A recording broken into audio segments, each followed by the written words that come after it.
Hello and welcome to the K-Town Talking Podcast. My name is K-Town Casey, and we're going to jump straight back into it after a 4-day hiatus.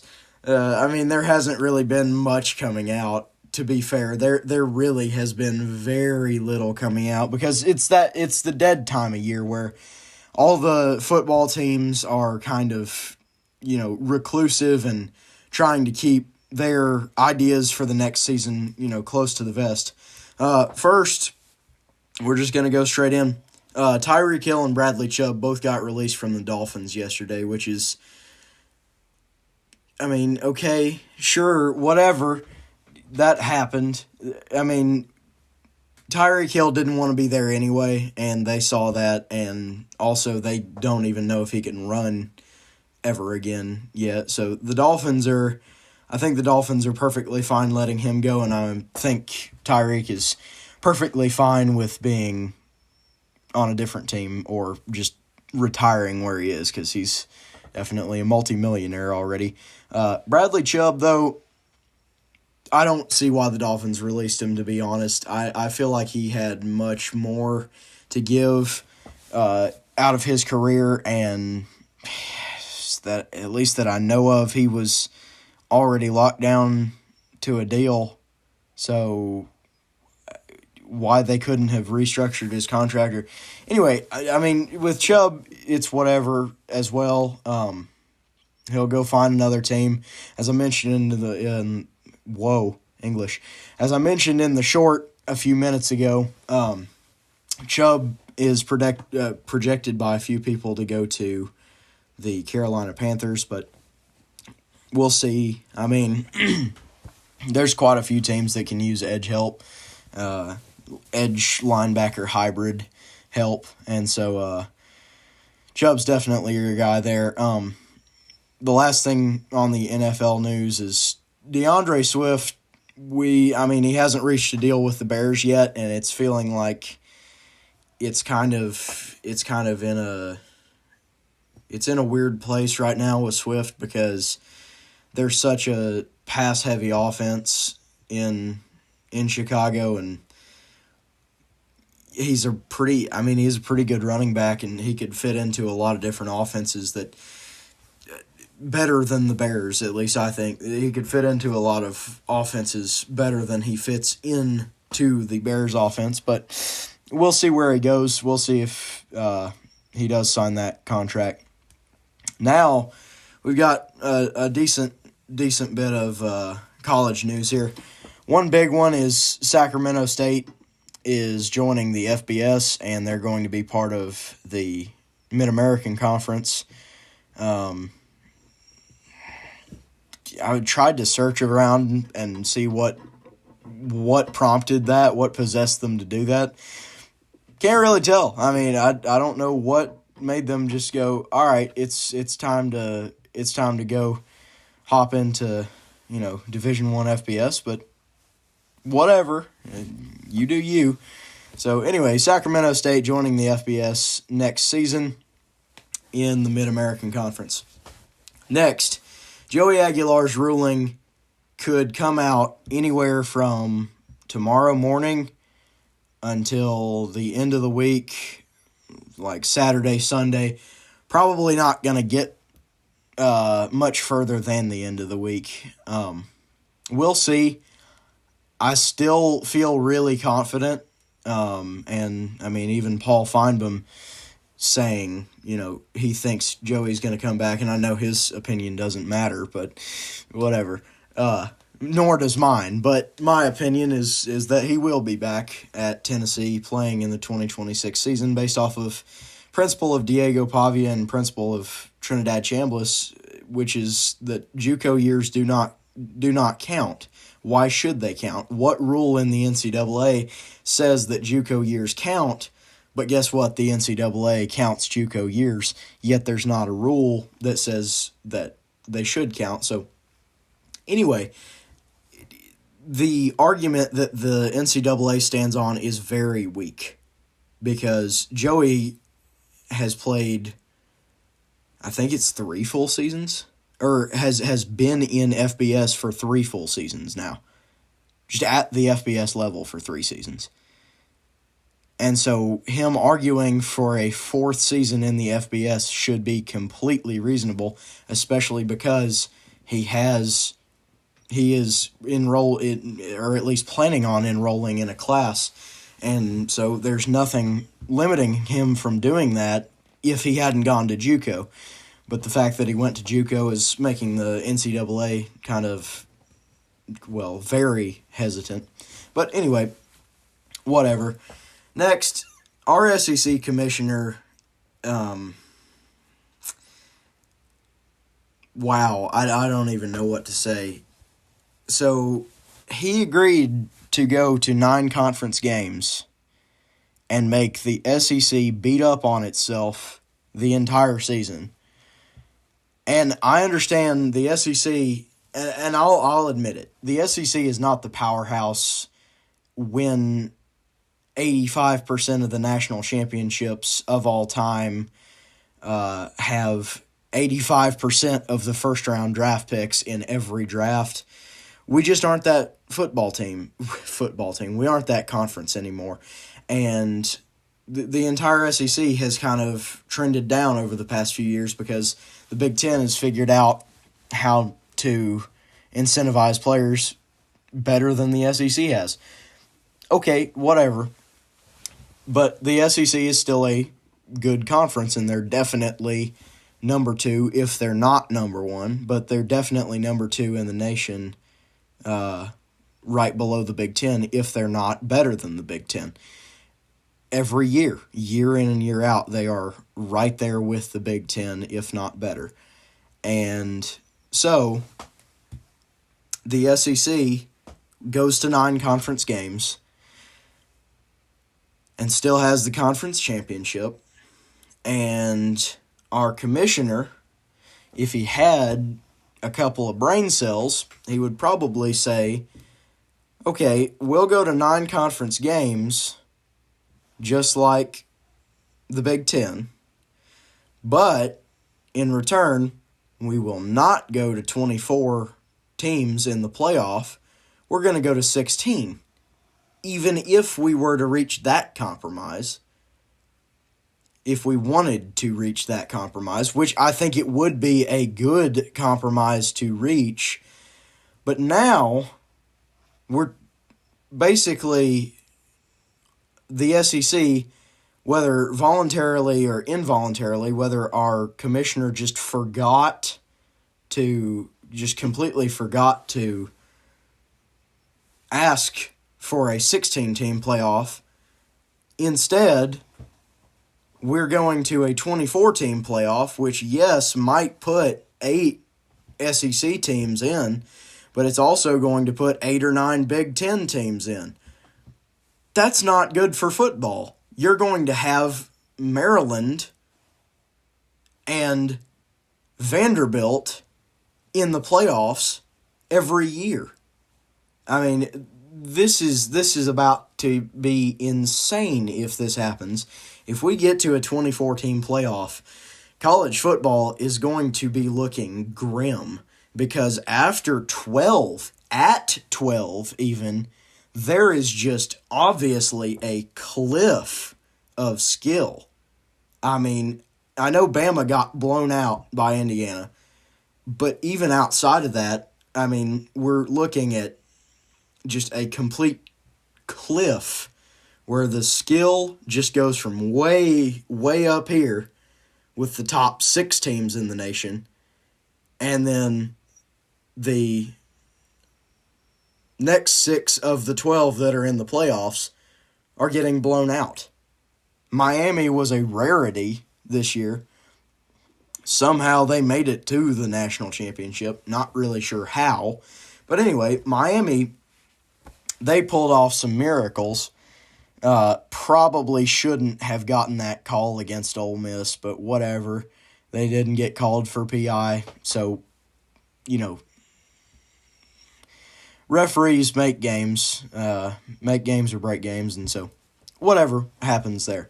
But anyway, Miami still was a good school this past season, and anyway, but outside of, they were the 10 seed, but the 8 seed and 9 seed, the 9 seed, is that correct? Yes. The 9 seed blew out the 8 seed, and then the 9 seed got blown out by the 1 seed, which that would make sense, of course, but still, why is your 9 seed, your 9th best team in the nation, getting blown out?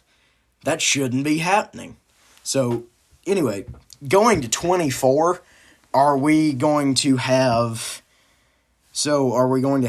the MAC champion, the Mountain West champion, Notre Dame guaranteed a spot? Like, I just can't imagine what 24 is going to look like. Like, we're going to have Duke and Miami. Like, this season, if it would have been this season, we would have Duke and Miami. Tennessee and Texas would have gotten in. Like, this is the most crazy way of going about it. Either, my argument is really, stay at 12. I would be fine with 16. But 24 makes no sense because it actually makes it difficult to figure out who gets the buys. And then it also makes it difficult to figure out what seed is supposed to be against what seed. And I know it's going to be automatic when they figure out the math, which I'm sure they already have figured out the math, but I'm saying it's going to be an automatic bracketing, but why? I mean, the games are just going to be blowouts, most likely. So instead of 24, if we want to do this massive bracket playoff, we're going to have to do away with conference championships, which I don't want to do. But guess what? We can do away with conference championships and play it like FCS and have 32 teams in the Division I FBS college football playoff. Because guess what? In FCS, Illinois State, an unranked team, they rank the top 25 just like in FBS. They rank the top 25 in FCS Division I. And then the next ones are just based off of who has the strongest looking record as they fill out to 32. And Illinois State made it in as, I think, the 31 seed. And they played their way through, and they got to the FCS National Championship and then lost by a touchdown in overtime against the 2 seed in all of FCS. And I know FCS is glorified high school. Say what you want about it. I don't care. Still, why are we going to a bigger playoff? But if we're going to go to a bigger playoff, do something that would be very entertaining and have 32 in. Because you're going to see blowouts, but you're going to see some close games, and you're also going to see some games that you wouldn't normally see. Like, shortly, you're going to see, well, I don't know what's a good example. Whatever. You're going to see some weird backwater school, Blue Mountain State. Oh, I don't know. Whatever. You're going to see a weird school going up against a Georgia, and it ends up being a close game. Like, that would be fun to see. But 24, I feel like, is any more than 12, I feel like is too much. I could get with 16, but 24, I can't even. Man, it's going to be blowouts and stinkers, most likely. It's going to be either, shootouts, blowouts, or 11-10 type games. I mean, I don't want to see it. I really don't want to see it. They're about to ruin college football if they haven't already. And I wish it wasn't going this way. But anyway, we're just going to gloss over some recruits really quick. And that'll be where I ended after we just run these down really quick. So first, Donovan Moore to Auburn. really great highlight reel. He's a 4-star. He's got really great size, great height, really, really great awareness. I was watching his film. He's getting locked up by an offensive lineman and trying to get through, and then he sees that it's a handoff up the middle, and he slides out, runs straight backwards, just backpedals, and slides to the right, and drops that running back right at the line of scrimmage. And I mean, the awareness is great. Headed to Auburn, 4-star defensive end, Donovan Moore. Man, Auburn, you guys should be excited about this guy. This is a really good commit, and going to keep that defense strong with a good class of 2027 commit. Next is a safety, LaRon Westmoreland to Kentucky. He's a 3-star safety. Pretty good in the open field at tackling. I was looking at his film. He's got really good reads on the ball. He takes really aggressive cuts to the sideline for the ball, and he's not afraid to get up and make plays. I mean, he'll climb the ladder to make some interceptions, and his awareness is really good. He's got some of the stuff you want to see in a safety. He watches the ball out of the quarterback's hand if he's deep in coverage, and then he's checking the perimeter if he is playing up closer. And I think this is a really great pickup for Kentucky too. Here early for that class of 27. Next is running back Kadarius McMiller. He's a 4-star heading to Oregon. He's got some breakaway speed, really great quick adjustments when he's running with the ball. And something that surprised me was some really great run-through tackle ability. And when you're looking at him, he's not a small running back, but doesn't look like he'd be able to run through you. Oh, but he can. I mean, he was running guys over, sliding through tackles like he was greased. I mean, just he wants the end zone on every play, and he fights for it.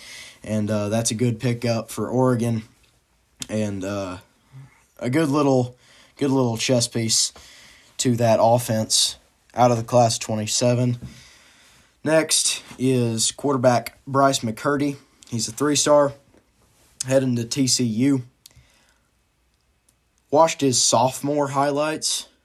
Somehow I got a hold of those. Wow.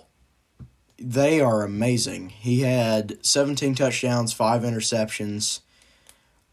I didn't write down the yardage number. I think it was 2,800 yards. 17 touchdowns, 5 interceptions, 2,800 yards is at least what I remember. And then also on the ground, he is a true dual threat guy.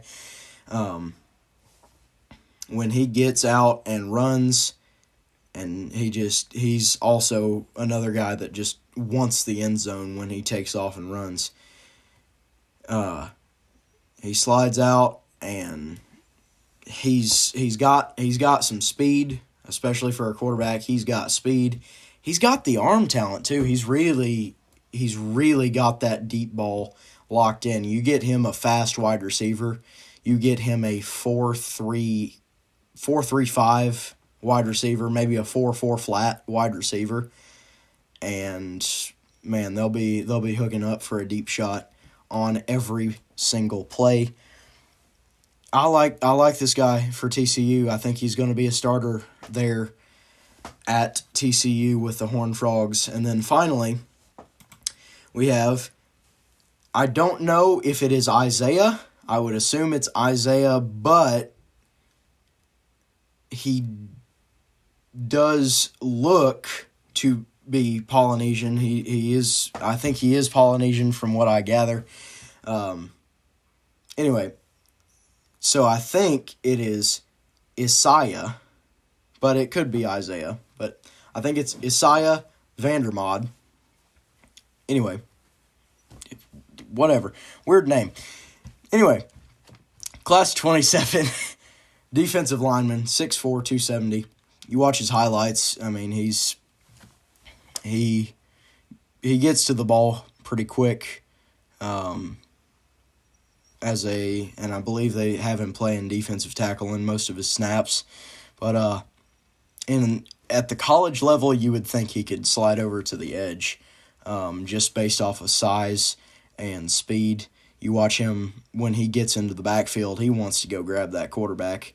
Funny enough, he's a little low on the weight side for a defensive tackle.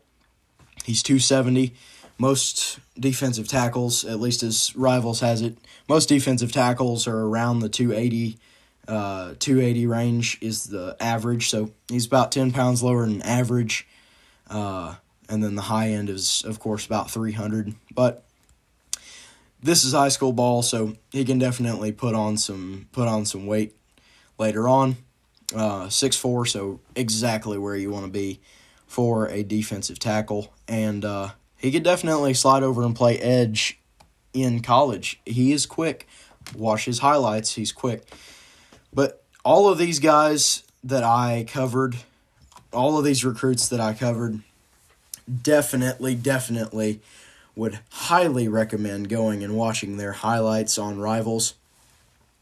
Go and search up, just in Google, not on 3.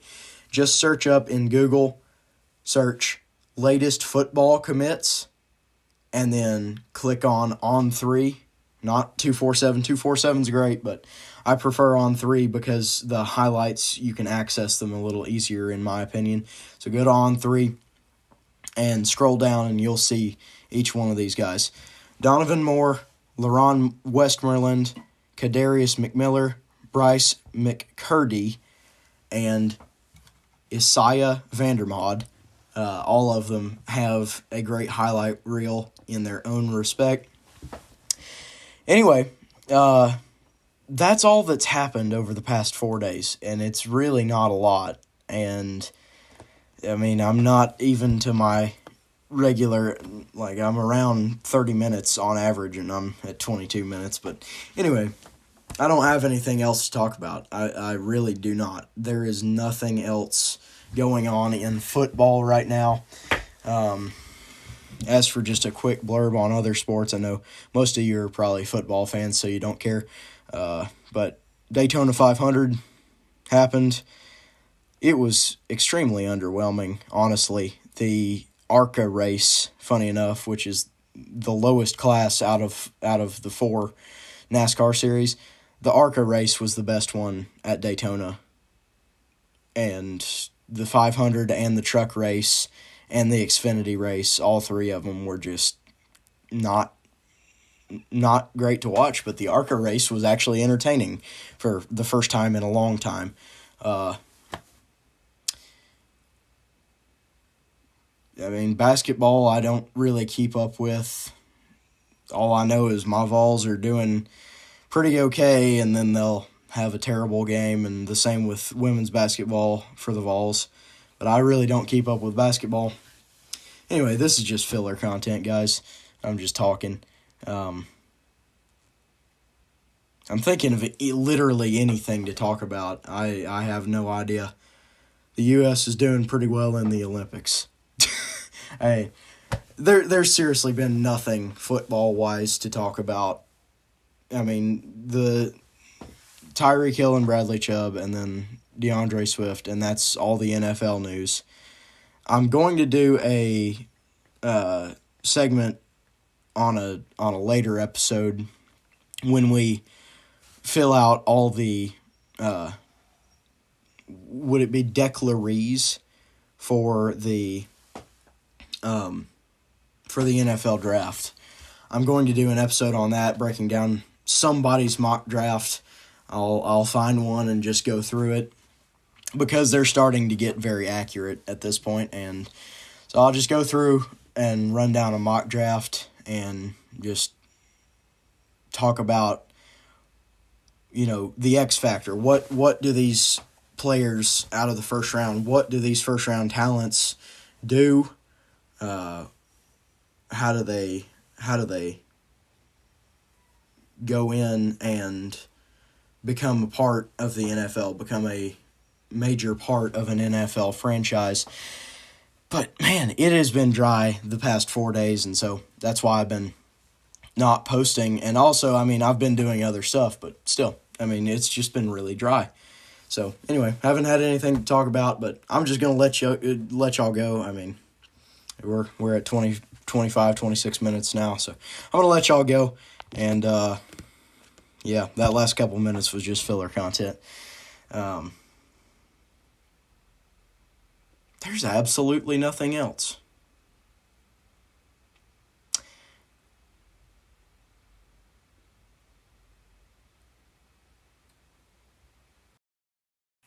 Well, keep God first.